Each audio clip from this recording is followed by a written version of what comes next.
Captain Dayan Kang stood on the bridge of the UES Iron Resolve, watching the stars drift past the viewport. His ship was a dreadnought, one of the biggest warships humanity had ever built. It was the year 2247, and humans had spread across 12-star systems. They had learned to build powerful fleets after surviving terrible wars among themselves. Those wars had taught them one important lesson. Strength mattered. Dayan was a tall man with gray streaks in his dark hair. He had fought in the colony wars 20 years ago. He remembered watching his home station burn while other colonies refused to help. That memory never left him. The communications officer, Lieutenant Minyu Shin, suddenly turned in his chair. His face looked worried. "Captain, we're receiving a transmission." "It's not human." Dayan walked closer. "Put it through." The main screen flickered to life. What appeared made several crew members gasp. An alien creature knelt on the floor of what looked like a damaged room. The alien had 4 arms and silver blue skin. Its large eyes were filled with tears. "Please," the alien spoke in broken English, "I'm Elder Ilth of the Veld. People, we are dying. The Karech are killing us. They eat our children. They burn our cities. We have begged the Galactic Council for help. They say they cannot interfere. We have nowhere else to turn." The alien pressed its forehead to the ground. "We beg for mercy. Please. Anyone who hears this, help us." The transmission ended. The bridge went silent. Dayan felt his jaw tight. He knew that position. He knew what it felt like to beg for help that never came. "Send this to Earth Command immediately," Dehan ordered. "Mark it urgent, then plot a course to these coordinates. Prepare the ship for possible combat." "Sir, we don't have authorization to." Minyu began. "I know, but we can be ready when it comes." 2 days later, Ambassador Hana Lim sat in the council chambers on Earth. She was a small woman with sharp eyes and a reputation for being difficult to fool. Around the table sat the leaders of humanity's 12 colonies. "The Vel are being exterminated," Hana explained, displaying images on the holographic projector. "The Kratch are a parasitic species. They consume everything. Entire planets. The Vel have no real military. They are scientists, artists, farmers. They never needed weapons because the Galactic Council promised protection." Governor Kyung of Mars Colony shook his head. "And the Council does nothing. They cite non-interference policies. They say every species must solve its own problems." "That's garbage," Admiral Yunho Park said, standing up. He was an older man with scars on his face and fire in his voice. "I was at Titan Station during the rebellion. We screamed for help for 6 months. 14,000 people died while our own colonies debated whether to get involved. I remember what it feels like to be abandoned." The room murmured in agreement. Many people there had similar memories. "If we help, we'll make enemies in the galactic community," warned Governor Sun Ho of Europa. "They already fear us because of our military strength." Yun Ho slammed his hand on the table. "Let them fear us. Let them hate us, but we will not be like them. We will not sit in comfortable rooms while innocent people die. We know what it's like to scream into the void and hear nothing back. I will not let humanity become that kind of species." Hana watched the faces around the table. She saw anger, pain, and determination. "If we do this," she said carefully, "we need to commit fully. Half measures Won't save the Welt, the Kratch only. Understand one language force, the vote. Was called, 11 colonies voted yes, 1. Abstained, none voted no. Admiral Yunho stood before the assembly. Then we send the 3rd Expeditionary Fleet, 300. Warships. We don't send aid workers, we send soldiers, we send weapons. We send the message that mercy is something we enforce, not something we beg for. On the Iron Resolve, Dan received the orders 3 hours later. He read them twice to make sure he understood correctly. Lieutenant Minu looked over his shoulder. Sir, these orders, they're mobilizing the entire 3rd Fleet. That's enough firepower to conquer a solar system. That's the point. Dayan replied. The Kratch need to understand that the Vel are now under protection, our protection. Within a week, the fleet began to assemble 300 ships of various classes. Dreadnoughts like the Iron Resolve, carriers packed with fighter craft, cruisers bristling with rail guns and missile pods, destroyers built for speed and overwhelming firepower.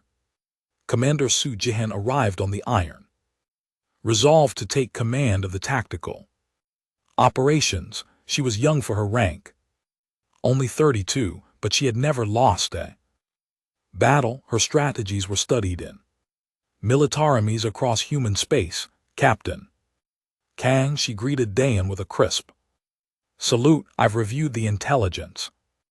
On the Kratch, they fight with numbers, not skill. They overwhelm enemies with swarm tactics. Then we hit them hard and fast. Dai suggested. Exactly. We don't give them time to gather their forces. We arrive at the Vel system and we deploy everything immediately. Total shock and Dr. Tijun Cho joined them on the bridge. He was a xenobiologist, a scientist who studied alien life forms. He carried a data pad filled with information about the Kratch. I need live specimens if possible, Taejin said, adjusting his glasses. If we can understand their biology, we can find weaknesses. You'll get your specimens, Dr. Suji promised. After we've killed most of them, the fleet departed from Earth's orbit in a formation that stretched for thousands of kilometers. People on Earth stopped to watch through telescopes and view screens. Some cried, some prayed, some cheered. Hana watched from the diplomatic station. She had convinced the council to act. Now she had to trust the military to finish what she had started. As the ships entered hyperspace, a message was broadcast across all human channels. Admiral Yunho's face appeared on every screen. To humanity and to the galaxy, we go to answer a call for help. We go not because it is profitable or safe. We go because it is right. We go because we remember when no one came for us. Today we are the answer to someone else's prayers. Today we show the galaxy what mercy really looks like. The transmission ended. The fleet vanished into the light of faster than light travel. Behind them, Earth continued its rotation. Ahead of them, a desperate species waited and hoped, and somewhere in the dark between stars, the Kratch felt nothing at all. They did not know that for the first time in their existence they had made a terrible mistake. They had made humanity angry. The Vel detection stations picked up the anomaly 6 days after they sent their desperate message. Elder Illith was trying to sleep when the alarms began wailing throughout the underground shelter. He ran to the command center, his forearms trembling. What is it? He demanded. Are the Kratch returning? The young technician Marath stared at her screen with wide eyes. Elder, I don't know. What I'm seeing, 300 objects just dropped out of hyperspace at the edge of our system. The Kratch usually send 50 ships, Illith said, his heart sinking. We're finished. No, Elder, these aren't Kratch signatures. There's something else entirely.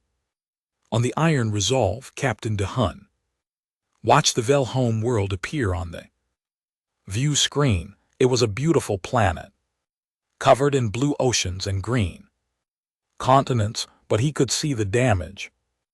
Even from orbit, entire cities were burning, dark spots marked where the Kratch had landed and consumed everything.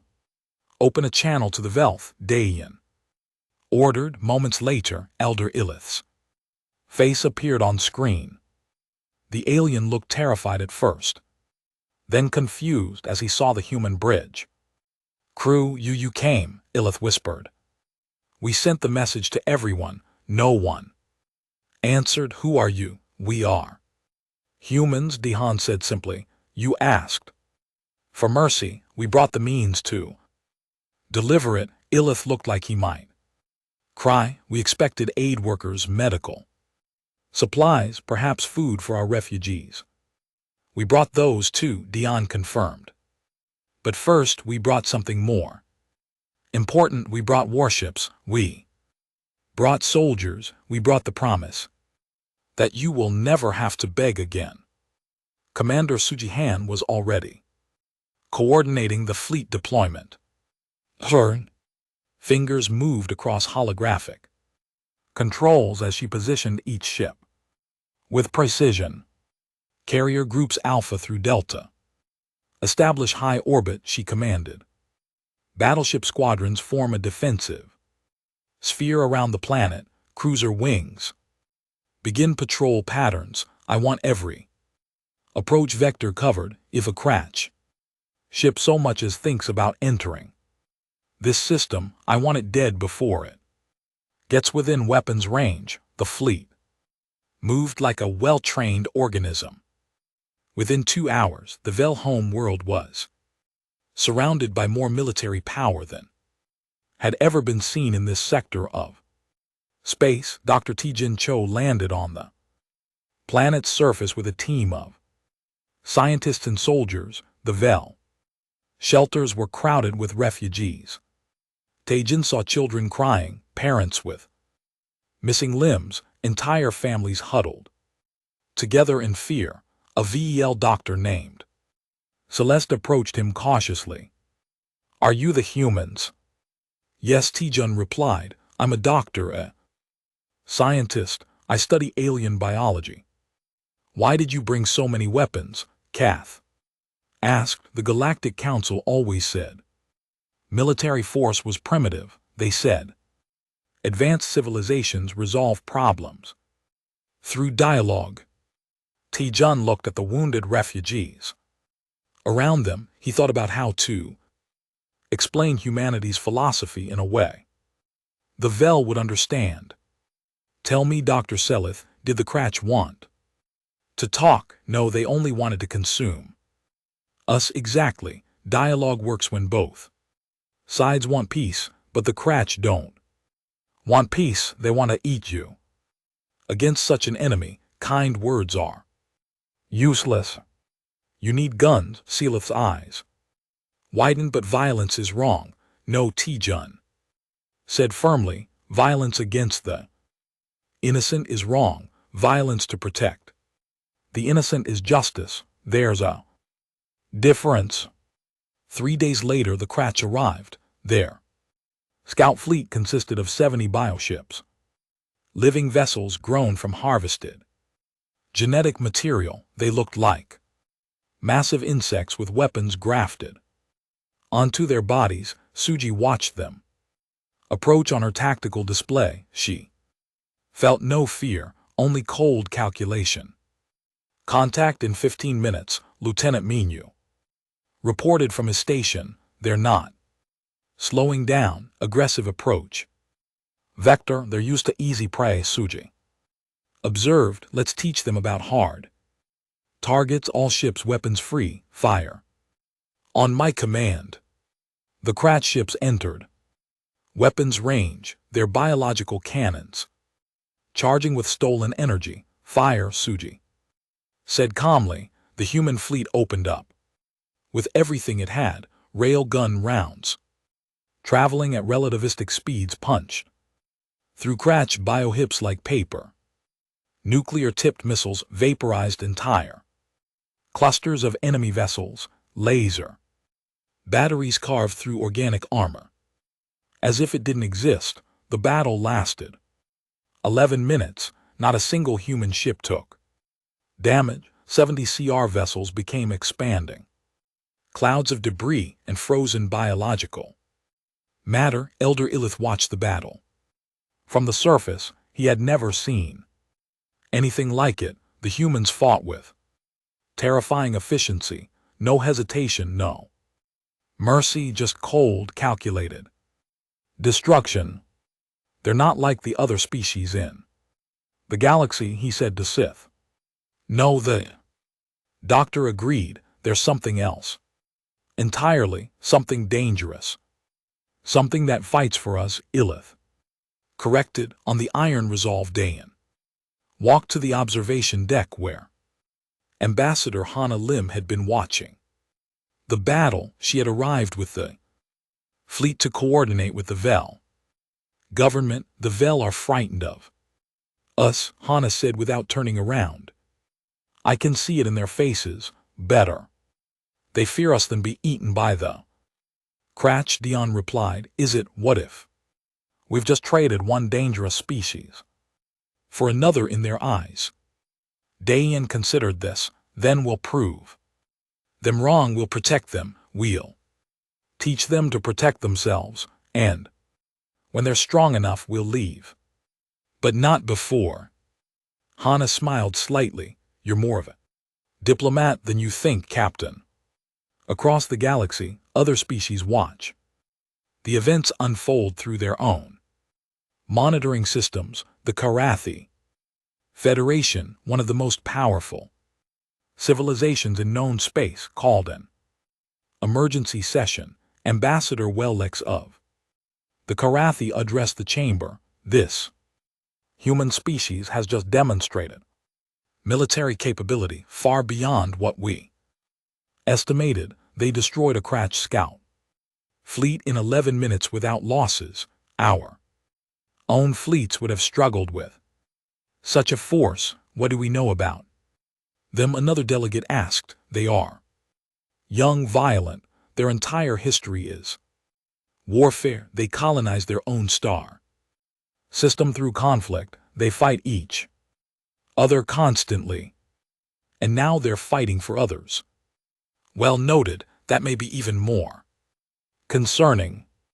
Meanwhile, Suji was implementing the next phase of her strategy. She had engineers working around the clock to build orbital defense platforms around the Vel home world. These platforms are automated, she explained to ILTH during a tour. They don't need crews. If the Crutch return and somehow get past our fleet, these platforms will destroy them. Your planet will never be defenseless again.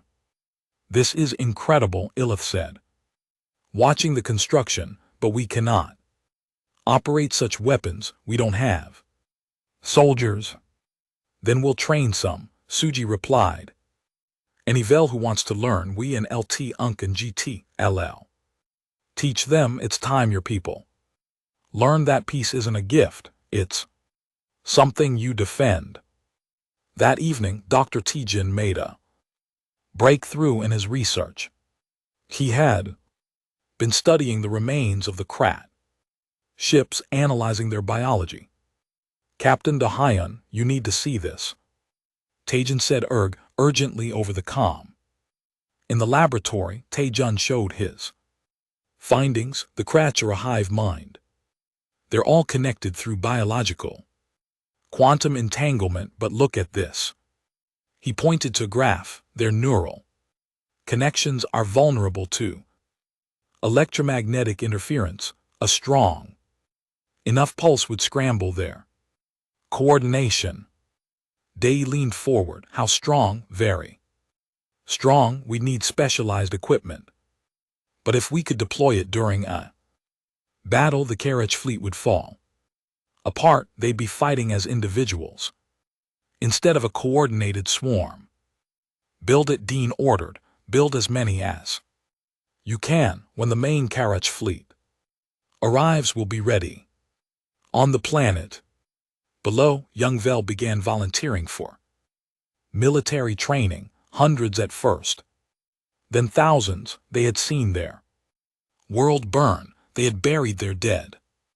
They had begged for help and been ignored by everyone except humanity. Now, they wanted to learn how to fight back. A Vel youth named Korth stood in line at the recruitment center. He had lost his parents to the crash. When asked why he wanted to join, he said something that would be repeated across the galaxy in the years to come. I'm tired of being prey, Ambassador Hana. Lim sat across from Elder Illith in what remained of the Vel Council chamber. Half the building was destroyed, its elegant towers reduced to rubble by crash bombardment, but the Vel had cleaned one room and made it functional again. I must speak honestly, Illith said, his four hands folded together in a gesture of concern. Many of my people are grateful for your help, but they are also afraid. Your ships, your weapons, your soldiers, this is not what we expected when we asked for mercy. Hana took a sip of the bitter Velt tea they had offered her. She chose her words carefully. What did you expect, Elder? Aid workers, diplomats perhaps, mediators to negotiate with the crash. Food and medicine for our refugees. The Galactic Council always taught us that violence is the mark of primitive species, that advanced civilizations find peaceful solutions. And where is the Galactic Council now? Hana asked. Quietly, Illith looked down. They are not here. No, they're not. They're in their safe systems behind their borders, debating non-interference policies while your children burned. Tell me, Elder, did you try to negotiate with the crash? Yes, many times. We offered them resources, territory, anything they wanted. And what did they say? They said nothing. They just kept killing. Hana leaned forward. Then you understand the problem. Mercy isn't passivity, Elder Illith. True mercy protects the innocent by destroying those who prey on them. We brought warships because that's what mercy looks like when your enemy doesn't want peace, they want extermination. Illith was quiet for a long moment. Your species sees things very differently than we do. We've learned hard lessons. Hana replied. We've been where you are now, desperate, dying, begging for help. That never came. We survived because we learned that sometimes the most merciful thing you can do is be strong enough to protect those who can't protect themselves. Before I could respond, alarms began shrieking throughout the settlement. Commander Suji's voice came over every speaker in the system. All hands to battle stations. Multiple crash signatures detected. This is not a drill. I repeat, this is not a drill. On the Iron Resolve, Captain Dayan watched his tactical display with grim determination.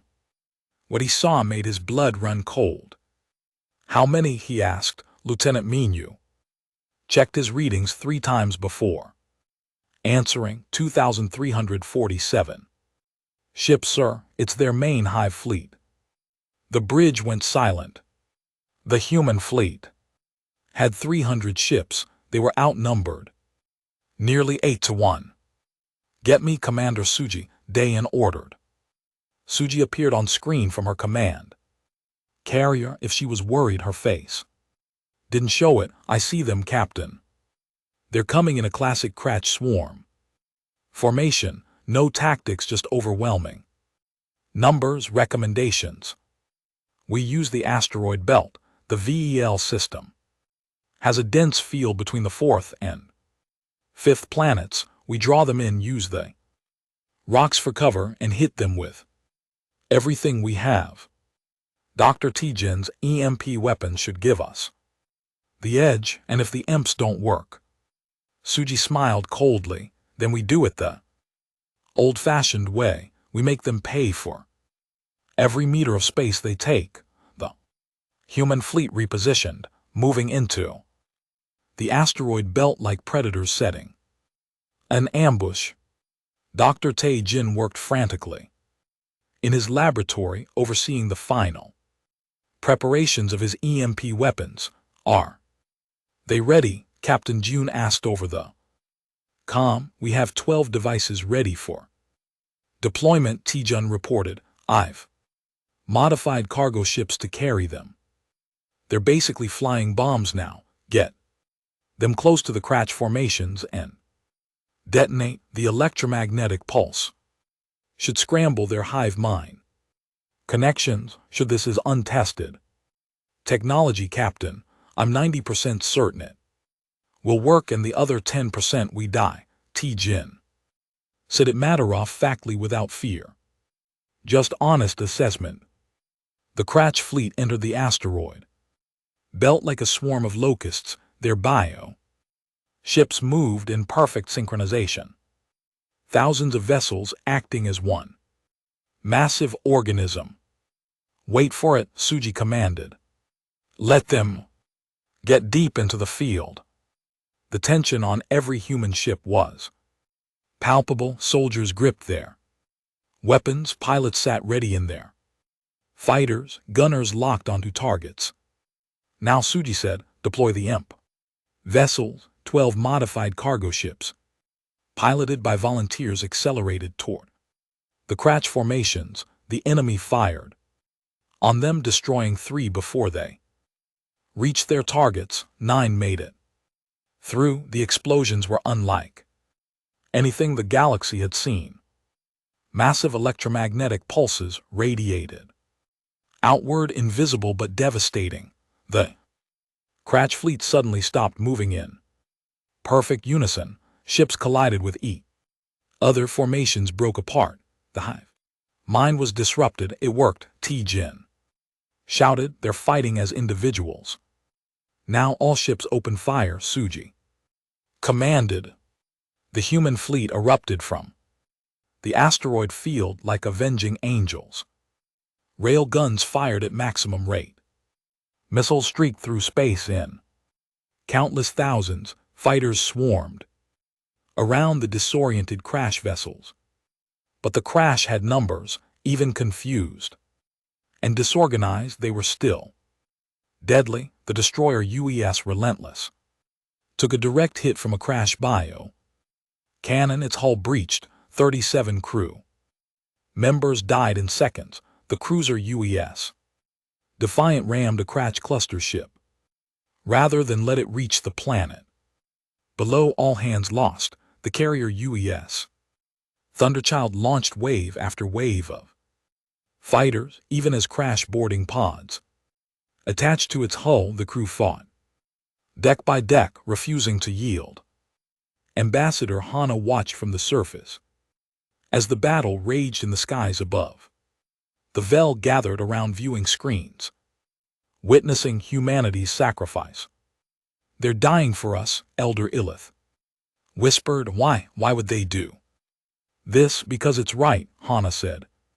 Simply because we can, because if we don't, who will? In the asteroid field, Captain Dayan's ship shuddered under repeated impacts. The iron resolve was built to take punishment, but even it had limits. Shields at 40%, Lieutenant Minu reported. Portside armor compromised. We've got fires on deck 7 and 9. Keep firing, Dean ordered. All batteries. Continuous barrage. A transmission came through from the crash fleet. A psychic projection appeared on the main screen. It was Formless, disturbing, a collective consciousness trying to take shape.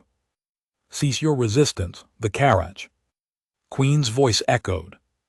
We offer terms. Withdraw your fleet, leave this system.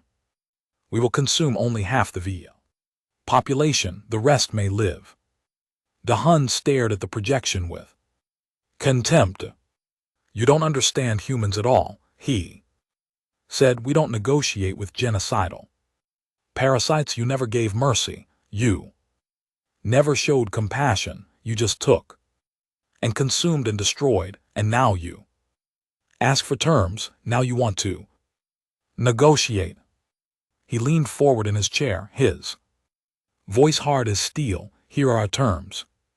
Die, every last one of you. We will hunt you across this system and beyond. We will burn your hive ships. We will destroy your spawning grounds. We will show you exactly what happens when you make humanity angry. You asked what mercy looks like. This is it. We're giving mercy to your victims by making sure you can never hurt anyone again. The transmission cut off. All ships. Dean broadcast on all channels. No quarter, no mercy for the Kratch. They made their choice when they started eating children. Now they live with the consequences. Push forward. The human fleet, bloody but unbroken, surged forward with renewed fury. Commander Suji coordinated a pincer movement, crushing the Kratch between two walls of fire. Dr. Tin deployed his remaining EMP devices, each one creating new chaos. The enemy ranks, and slowly, inevitably, the tide turned. The Kratch had numbers, but humans had rage, righteous, focused, unstoppable rage. One by one the Kratch hive ships fell. Their organic armor couldn't withstand sustained rail gun fire. Their boweapons couldn't penetrate human shields. Their swarm tactics failed against organized military discipline. 6 hours into the battle, the Kratch began to retreat. Their running, Minyu reported, disbelief in his voice. Pursue, Suji ordered coldly. Don't let them regroup. I want every ship destroyed. The human fleet chased the fleeing Kratch to the edge of the system. Fighter squadrons hunted down stragglers. Cruisers finished off damaged hive ships. When it was over, of the 2,347 Kratch vessels that entered the system, fewer than 200 escaped. Humanity had lost 42 ships. 2,193 crew members had died, but the Vel were saved. On the planet's surface, the Vel watched in stunned silence as the human fleet returned to orbit. These warriors had faced impossible odds and won. Elder Illith turned to Ambassador Hana, tears streaming down his face. I understand. Now, he said, I understand what mercy truly means. The memorial service was held 3 weeks after the battle. Captain Dahayan stood before rows of empty chairs, each one representing a fallen crew member. 2,193 chairs. Behind him, the Vel home world glowed blue and green through the observation window. Elder Illith and thousands of Vel attended the ceremony. They had insisted on being present, on honoring those who died to save them. We commit these heroes to the stars, Dean said, his voice steady despite the pain in his chest. They gave their lives so that others might live. They saw people in need and chose to act when no one else would. That is the highest calling. That is what it means to be human. As the names were read, the Vel performed their own ritual of remembrance. They sang in harmonics. Humans couldn't quite hear, a sound that made the air vibrate with grief and gratitude, but not everyone in the galaxy was grateful. On the Karathi Federation home world, the High Council convened in emergency session. Ambassador Wellick stood before the assembled leaders displaying holographic recordings of the battle. The humans have demonstrated military capability that exceeds our projections by a factor of 3. Well reported they defeated a Kratch Hive fleet with minimal losses. More concerning, they showed no hesitation to use lethal force on a massive scale. High Chancellor Moravix, leader of the Karathi, watched the battle footage with ancient eyes. His species had ruled this sector for 10,000 years. They prided themselves on diplomacy and careful neutrality. The humans violated the non-interference doctrine. Moravix stated they deployed military forces in a conflict that was not theirs to fight. The Vel asked for help, another council member noted. The Vel should have resolved their issues through approved diplomatic channels. The humans have set a dangerous precedent. What happens when they decide to interfere in other situations? What happens when they deem our policies inadequate? Wellick nodded.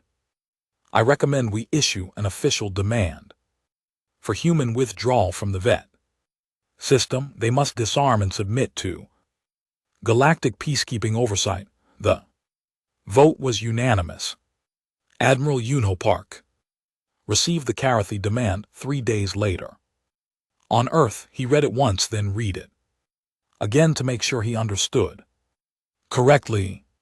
They want us to withdraw, he said to Ambassador Hana, who had returned to Earth for consultations. They want us to leave the Vel defenseless and submit to their oversight. That's what they're demanding. Hana confirmed. The entire Galactic Council is backing them. They're threatening sanctions against human space if we don't comply. Yunho stood up from his desk and walked to the window overlooking Geneva. Earth had rebuilt well since the civil wars. Cities gleamed under shields. Orbital elevators stretched into the sky. Humanity had learned from its mistakes and grown stronger. What do you recommend, Ambassador? Hana smiled slightly. I recommend we tell them the truth. 2 hours later, Admiral Yunho stood before a galaxy-wide broadcast. Every major species would receive this transmission. Every government would hear humanity's response. I am Admiral Yunho Park of the United Earth Systems, he began, his voice calm but filled with steel. We have received the Karathi Federation's demand that we withdraw from the Vel system and disarm. I am here to deliver humanity's official response. He paused, letting the moment stretch. No, the word echoed across the galaxy. We will not withdraw. We will not disarm. We will not apologize for having the courage that you lack. The Vel sent a call for help. They begged for mercy. They pleaded with the Galactic Council, and you did nothing. You sat in your comfortable worlds and debated non-inference while children burned. Yunho's voice grew harder.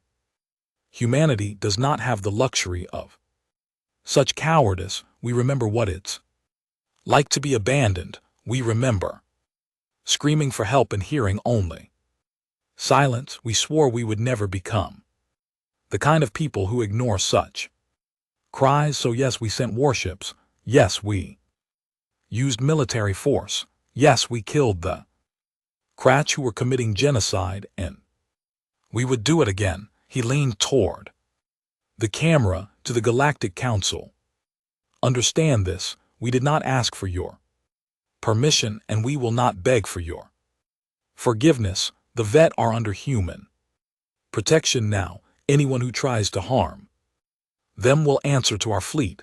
You may pass all the sanctions you want.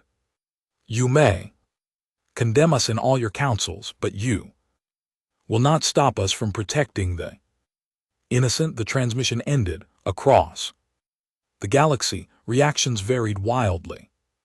Some species were outraged, others were quietly relieved, and some began to think dangerous thoughts about sending their own calls for help to Earth.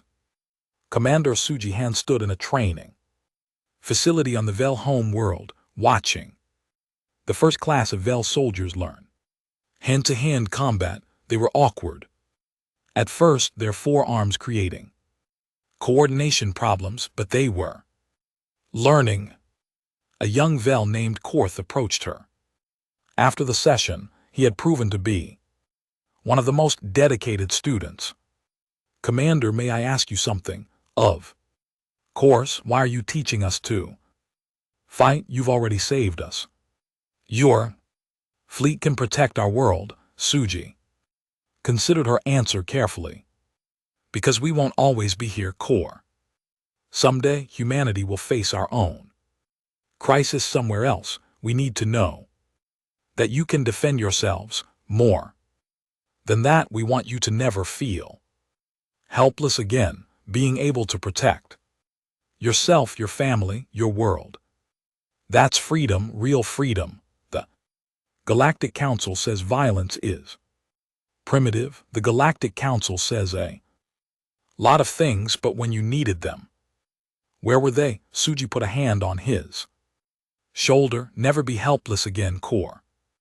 Never let anyone make you beg for safety. Earn it, train for it, fight for it. Korth nodded slowly, understanding dawning in his eyes. Meanwhile, Dr. Tin Cho was doing something that made his fellow scientists nervous. He was sharing his research. You can't just give away our tactical advantages, protested Dr. Hyan from the weapons development team. Watch me, Tijin replied, uploading his complete findings on Cratch Biology to the Galactic database. Every species has the right to know how to fight these parasites. Keeping this knowledge secret doesn't protect humanity, it just endangers everyone else. The military won't like this. The military will understand. We're not trying to maintain dominance, we're trying to help people survive. And people did want to survive. Within days of Tian's data release, 14 different species contacted Earth. They all had similar stories. They were weak. They were threatened. The Galactic Council wouldn't help. They wanted human protection.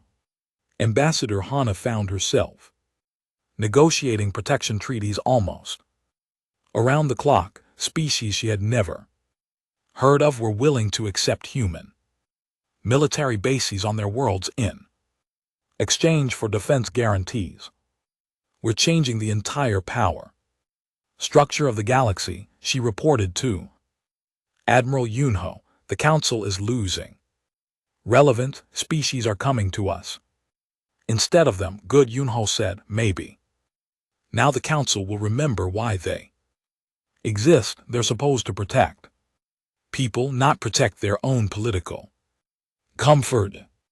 On the Vel home world, something unexpected was happening. The Vel weren't just learning to fight, they were starting to think differently. Elder Illith addressed his people in a rebuilt assembly hall. For generations, we believed that peace was the absence of conflict. We were wrong. Peace is the presence of safety. It must be defended.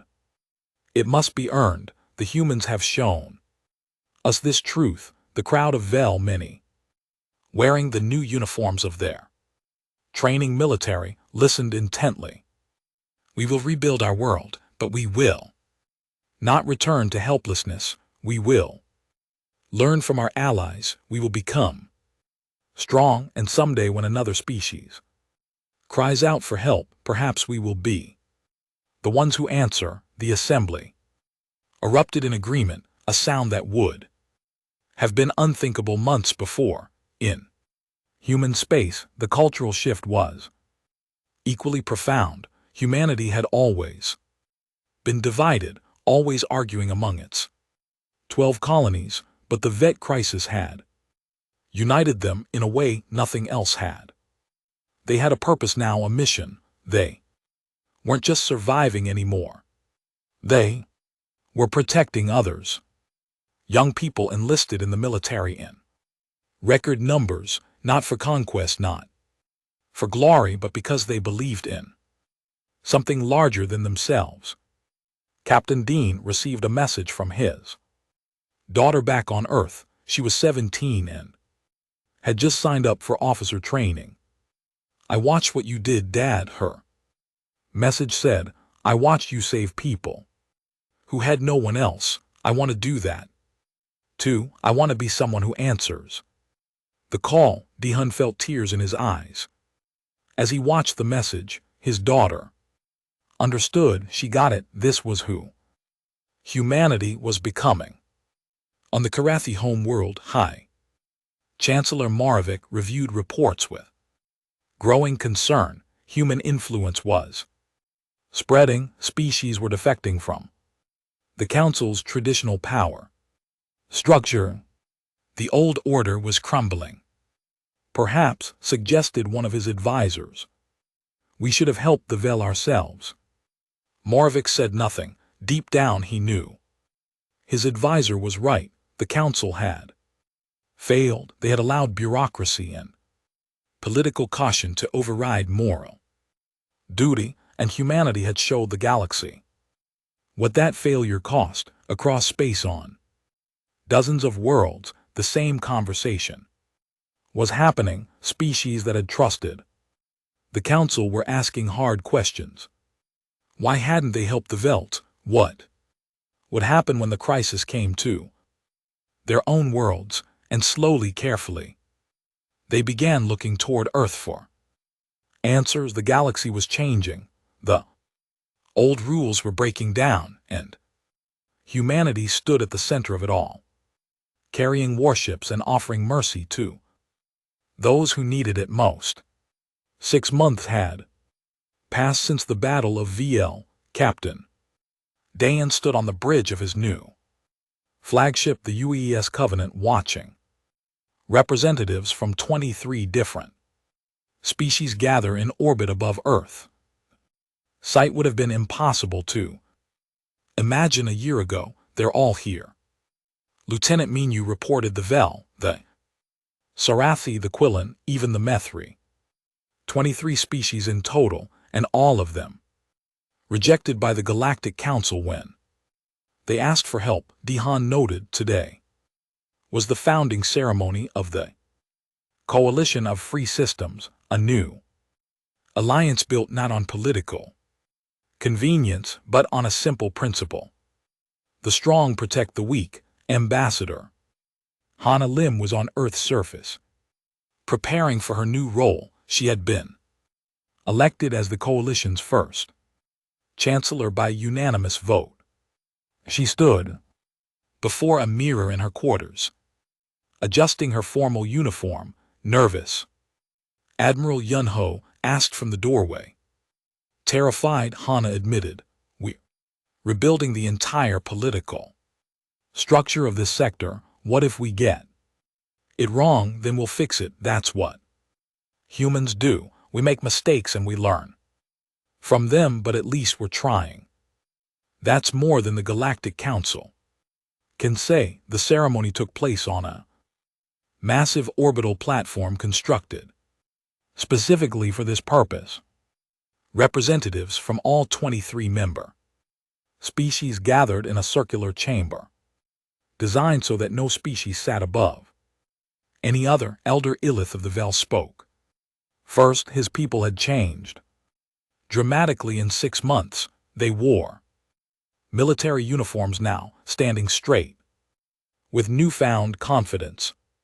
6 months ago, my people were dying, Illith began. We begged for mercy from the galaxy, only humanity answered. They did not send us sympathy, they sent us salvation. Today, we stand as equals in this coalition. We have learned to defend ourselves. We will never be helpless again.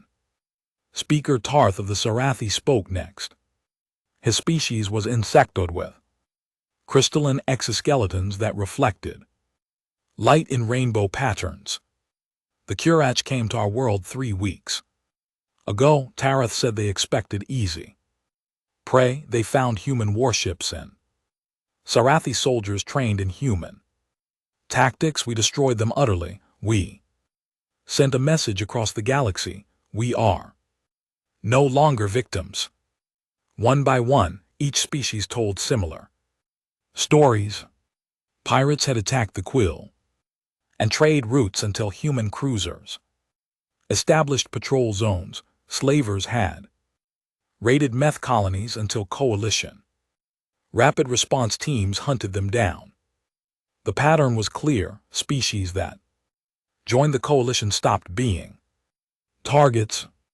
Chancellor Hana Lim stood to address the assembly. We gather here today to formalize what already exists in practice. She began a coalition of species who believe that peace must be defended, that mercy requires strength, that the innocent deserve protection, not empty promises. She activated a holographic display showing the coalition charter.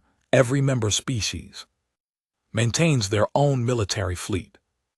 Every member species trains their citizens in self-defense. We share technology, share tactics, share the burden of protecting each other. We are not an empire. We are allies. We are family. The vote to ratify the charter was unanimous. In a distant system, the Kratch had been planning their revenge. Their hive queens had gathered the remaining forces, thousands of ships, pulled from across their territory. They had one target, the human colony on Titan Station. The colony had a population of 50,000, mostly miners and their families. The Karach thought it would be an easy target, a way to hurt humanity where it would sting. They were wrong. The Kratch fleet arrived at Titan Station to find it defended not just by human ships, but by vessels from 12 different coalition species. The Vel had sent a squadron. The Sarathi had sent 2. Even species that had only recently joined contributed ships. Commander Suji hand coordinated the defense from the carrier UES Thunder. She smiled as she watched the Kratch fleet hesitate, their hive mind processing the unexpected resistance. All coalition forces, this is Commander Han. Remember your training. Fight as one. Show them what we've built together. The battle was brutal but brief. The coalition forces fought with coordinated precision that the Kratch couldn't match. Vel ships used human-designed weapons. Sarathi fighters employed Quillan electronic warfare techniques. Every species contributed their strengths. The Kratch fleet was annihilated. Not a single ship escaped. But the coalition didn't stop there. They tracked the Kratch back to their spawning grounds in a remote nebula. Captain Dean led the assault personally. The Kratch have terrorized this galaxy for centuries. He broadcast to his fleet. As they approached the nebula, they've eaten countless species. They've destroyed worlds. Today we end them. Today we show the galaxy that there are consequences for genocide. The coalition fleet entered the nebula and found the Karach home systems. Dozens of worlds, all twisted and corrupted by the parasites. Coalition showed no mercy because the Kratch had shown none. One by one the Kratch worlds were sterilized, not occupied, not conquered completely. Destroyed. It was brutal, but it was necessary. Some threats couldn't be reasoned with. They could only be eliminated. Dr. Tijin Cho watched from his laboratory. Ship as the last carriage hive world. Burned, is this what we've become? Asked Dr. Hai-Jin, who had joined him. Exterminators. We're protectors, Taejin replied. Carriage had a choice, they chose to be. Predators, we're simply removing a threat that would have killed billions. More if left unchecked. Sometimes mercy means being ruthless. With those who show no mercy themselves. When the coalition fleet returned to Earth, they received news that changed everything. The Karathi Federation had collapsed not through war but through irrelevance. 14 species had left the Galactic Council to join the coalition. Others had simply stopped participating. In council sessions, the old order was dead, killed by its own refusal to protect the weak.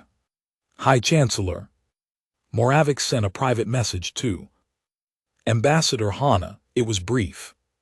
You were right, we were wrong. History will remember which of us answered the call. On the Vivel homeworld, young soldiers trained in facilities built with human help, Kor had risen to the rank of commander in the Nouvelle Defense Force. He stood before a class of recruits, teaching them the lessons he had learned. My parents died begging for mercy, he told his students. I swore I would never beg for anything again.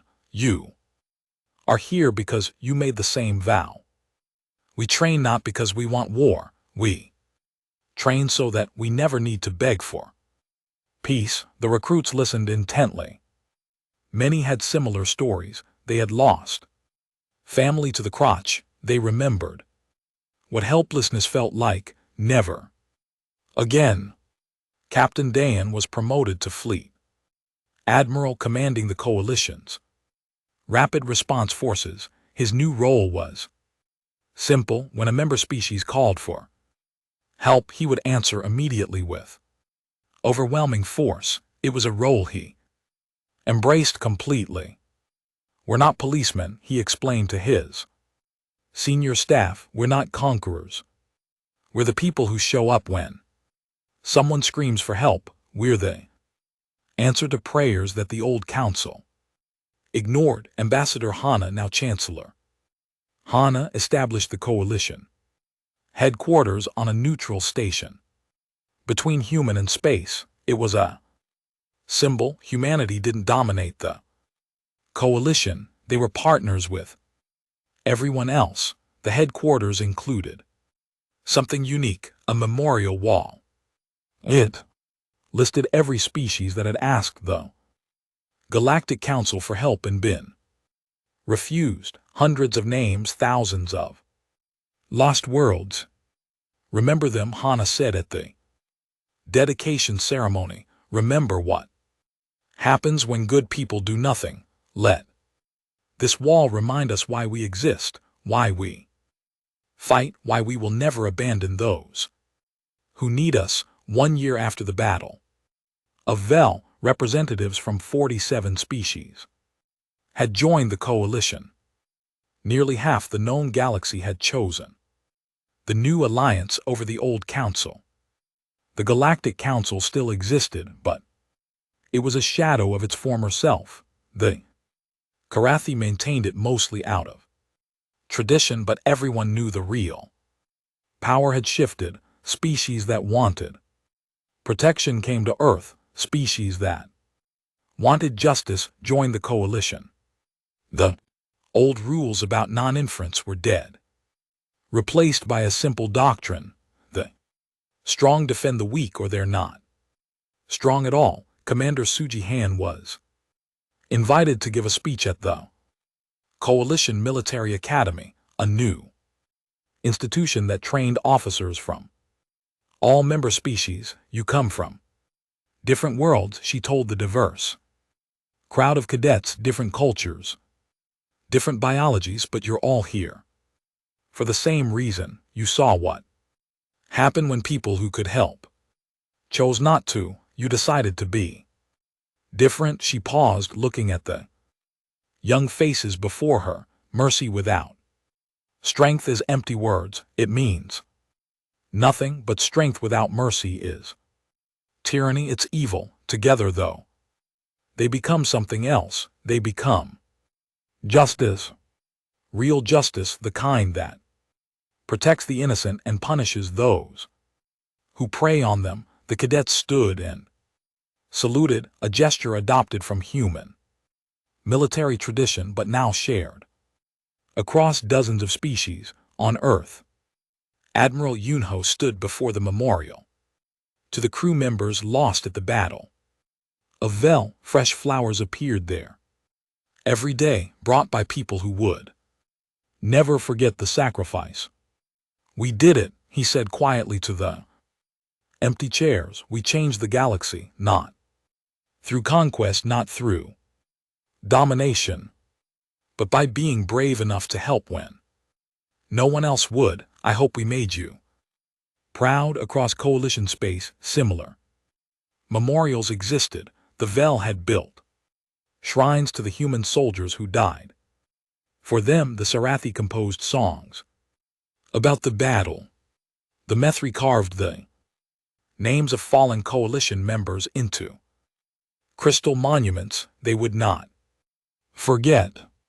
In a secure conference room, Chancellor Hana met with her senior advisors to discuss the coalition's future. "We've grown faster than anyone expected," she said. "We have more member species requesting military assistance than we can handle. We need to expand the fleet, train more soldiers, build more defensive platforms. We also need to be careful," Admiral Dayan cautioned. "We didn't create the coalition to build an empire. We created it to protect people." "Agreed. Every species that joins must maintain their own military. We're not looking for dependents. We're looking for partners, for family, and that's what they built. Not an empire, but a family of species who had learned a hard truth. The galaxy didn't reward the weak. It didn't protect the innocent. It only respected strength, but strength used for protection, not conquest. Strength used to defend, not to dominate. That was the coalition way, the human way." Years later, on a rebuilt Vel city square, children played while Vel soldiers stood guard. Human warships were visible in orbit, silent and vigilant. An old Vivel teacher led a class on a field trip to the monument that stood in the center of the square. It was a simple sculpture, a human hand reaching down to lift up a vet hand. "This," the teacher explained to the young ones, "is what saved us. Not weapons, not ships, but the willingness to help, the courage to act when everyone else remained silent." "Teacher," one child asked, "are the humans still protecting us?" "No, little one, we protect ourselves now, but the humans are still our allies, our family. And if we ever need help again, they will come just as we would go to help them." The child looked up at the warships in orbit. "Will there always be war?" The teacher considered the question carefully. "There will always be those who seek to harm others, but as long as there are people willing to stand against them, the innocent can live in peace." That is what the coalition means. That is what humanity taught us. In the sky above, the warships of a dozen species flew in formation, symbols of strength, symbols of protection, symbols of a galaxy that had learned to fight for what was right. They had begged for mercy, and humanity answered with warships, but those warships had brought something more important than firepower. They had brought hope. They had brought the promise that the innocent would never be abandoned again, that no cry for help would go unanswered, that mercy was real and it was worth fighting for.